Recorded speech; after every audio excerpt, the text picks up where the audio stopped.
name of Allah, who is most merciful, the specially merciful.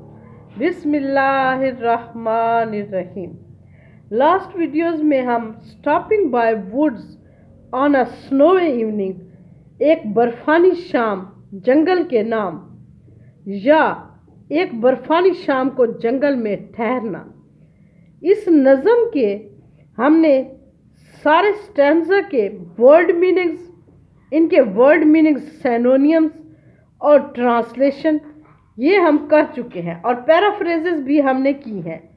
तो आज हमारी ये question given with in the lesson ये करने की बारी है। ठीक है, तो शुरू करते हैं हम। Yes ma'am. हाँ, तो ये शुरू करते हैं हम lesson given with in the lesson. ये क्वेश्चन जो है ना हम शुरू कर रहे हैं। फर्स्ट क्वेश्चन है हमारा, व्हाट हिडन, क्या मख्फी, यानी हिडन मीन छुपे हुए, मीनिंग्स मतलब है, मीनिंग्स मतलब है यानी मायनी है, द फॉलोइंग वर्ड्स, इन वो कहते हैं नीचे दिए गए लफ्ज़ों के क्या मायनी, छुपे हुए क्या मायनी है, कन्वे टू अस, जो हमें ये बता रहे हैं। वुड्स, जैसे ये लफ्ज़ कौन से हैं, वुड्स जंगल, हाउस घर, हॉर्स घोड़ा, हार्नेस बेल्स यानी लगाम की घंटी, और डॉनी फ्लैग नरम गॉड। वो कहते हैं शायद इन सब चीज़ों से हमें इस पोएम में छुपे हुए क्या मायने बता रहा है। तो ये शुरू करते हैं। आंसर है इसका, द वर्ड वुड्स, लफ्ज़ वुड्स स्टैंड्स फॉर, अलामत है, स्टैंड्स फॉर अलामत है, beauty of nature, beauty of nature यानी कुदरत के या फितरत की हुस्न का, ये फितरत के हुस्न की अलामत है। It also stands for mystery, ये राजदारी या इसरार और रमूज, इसरार और रमूज की भी क्या है, अलामत है। As well as death, sorry अभी तबीयत खराब है मेरी। एज वेल एज डेथ, जैसा कि मौत के साथ साथ, ये मौत की भी अलामत है, किसके साथ साथ, राज़ो असरार और रमूज के साथ साथ। House stands for human population, घर किस चीज़ की अलामत है, इंसानी आबादी की, एंड ह्यूमन एक्टिविटी, और इंसानी सरगर्मी की, कि इंसान क्या कर रहे हैं, कोई काम कर रहे हैं, उनकी सरगर्मी की अलामत है। Horse stands for basic instinct, और घोड़ा किस चीज़ की अलामत है, ये जिबिल्लत की अलामत है, बुनियादी, बेसिक बुनियादी, बेसिक बुनियादी इंस्टिंक्ट, जिबिल्लत बुनियादी जिबिल्लत की अलामत है। दैट वर्ड्स, जो हमें खबरदार करता है, किसको, ह्यूमंस को, इंसानों को जो खबरदार करता है, ऑफ द प्रोबेबल डेंजर, मुमकिना खतरे से आगाह करता है।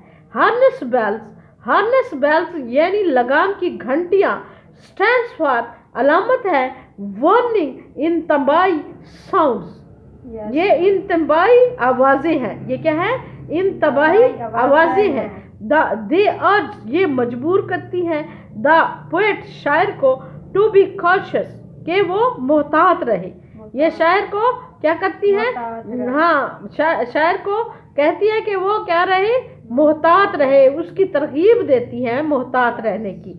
उसके बाद है डाउनी फ्लैग, डाउनी फ्लैग्स नरम गाद, रेप्रेजेंट पेश करते हैं, द चार्म, दिलकशी को, हुस्न को पेश करते हैं, ऑफ द सीन, नज़ारे के, नज़ारे के हुस्न को पेश करते हैं, दैट बिविचेस द पोएट, जो शायर को क्या करता है, मशहूर करता है, बिविचेस मशहूर करता है, ठीक है, जो शायर को मशहूर कर देती है। हाँ, उसके बाद दूसरा हम क्वेश्चन करेंगे, note the alliteration, note the alliteration and imagery in the poem. वो कहता है कि इस पोएम में कहाँ अलिटरेशन और इमेजरी है, इसको हमने क्या करना है, नोट करना है, इस पर हमने निशान लगाना है। तो ये अलिटरेशन क्या होती है, ये यूज ऑफ सेम कॉन्सोनेंट होता है, यानी एक कॉन्सोनेंट का इस्तेमाल होता है एट द बिगिनिंग ऑफ शुरू में, बिगिनिंग ऑफ शुरू में, ईच स्ट्रेस्ड जहां जोर दिया जाता है in a line of verse, verse की लाइन में यानी शेर की लाइन में जिन लफ्ज़ों पर जोर दिया जाता है बार बार उन्हें क्या कहते हैं, उन्हें हम अलिटरेशन कहते हैं। और वो क्या होते हैं, कॉन्सोनेंट्स होते हैं, वावल्स नहीं होते।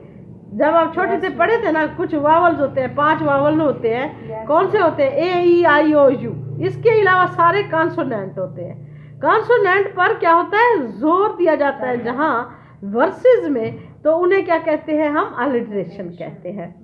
मिसाल के तौर पर watch his woods fill up with snow, इसमें W पर हर जगह अगर आप गौर से पढ़ें तो वॉच W पर जोर आया ना, वुड्स W पर जोर आया और विद भी W पर जोर आ रहा है। इसी तरह से he gives his harness bells a shake, इसमें ही और हिज और हार्नेस, इसमें H पर तीनों जगहों पर जोर आ रहा है, यानी स्ट्रेस आ रहा है। तो हम इसे अंडरलाइन करेंगे, सिर्फ हमारा यही काम है।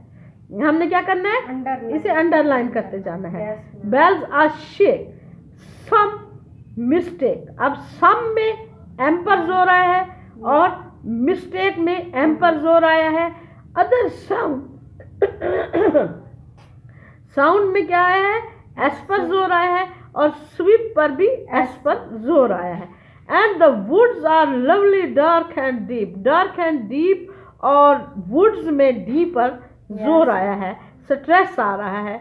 तो ये क्या है, अलिटरेशन है। तो इसको हमने क्या करना है, नोट करना है, सिर्फ हमारा यही काम है।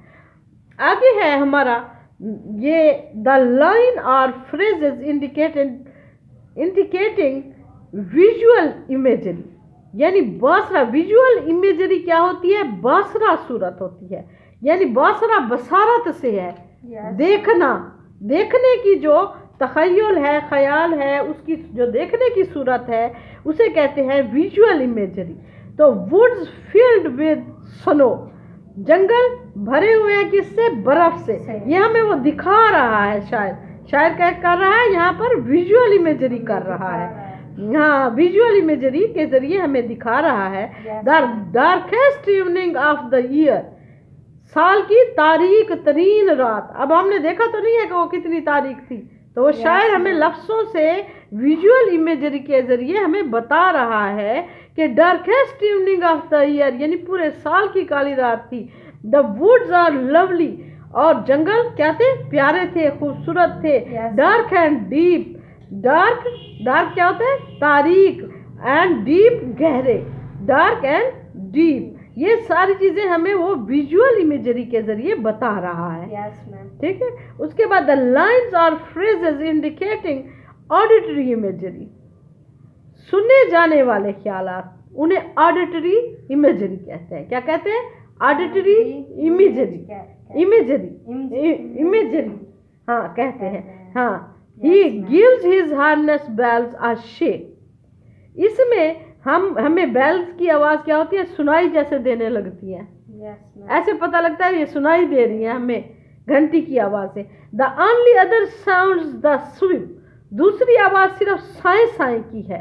अब साए साए की जो आवाज़ वो बता रहा है हमें, इस लाइन में जो इमेजरी वो बता रहा है वो क्या है, ऑडिटरी इमेजरी है। Of easy wind, easy wind नरम हवा की, एंड डॉनी फ्लेक, और नरम क्या है, गालों की है। ठीक है। ये सारा वो क्या बता रहा है हमें, ऑडिटरी इमेजरी के जरिए बता रहा है। तो समझ आ गया सबक।